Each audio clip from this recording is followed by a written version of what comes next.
it was things like, oh, our food, our medicine, like when we take our drugs and like physical activity. So that's sort of what we focus our device on.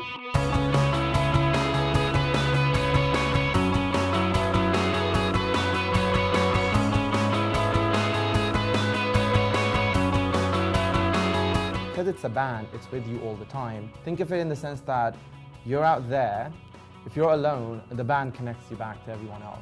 Right? We plan on making it as discreet as possible.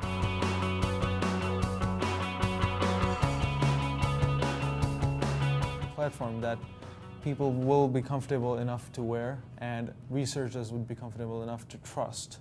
Think of it like a diary, right? I mean, you keep a diary, you write everything down in the diary, except that right now you're not writing anything down, it's just doing all of it for you.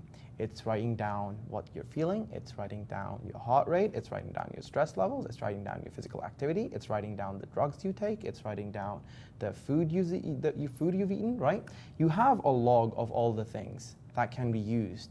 And maybe the doctor can connect the dots that, okay, this seems to like match up. If the doctor knows that, okay, this specific person has tremors and this certain conditions, they can tell them that, okay, when this happens, you take this medicine at this time. We ended up talking to a neurologist about this as well, and then she kind of guided us as to what sort of data neurologists look for, right? What sort of things they look for when they're trying to connect the dots between, okay, you know what is happening and why is it happening? Not always bringing them to hospitals and, having them under monitoring for 24 hours, 48 hours and stuff like that. Just being able to stay at home in their comfort of their home and monitoring real time. Medical professionals can research on it and then draw conclusions from it and know what to do with this, with that data, or maybe make devices that help MS patients in the future.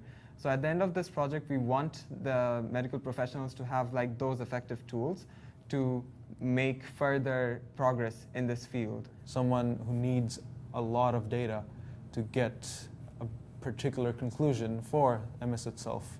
So the unpredictability of MS, when came down into the equation, we needed more data collection and we needed it targeted towards patients who were not as tech savvy. It'll help those living with the disease to cope with their symptoms more effectively. So they'll be able to track their symptoms, they'll be able to see what their history of symptoms are like, and maybe predict potential symptoms upcoming.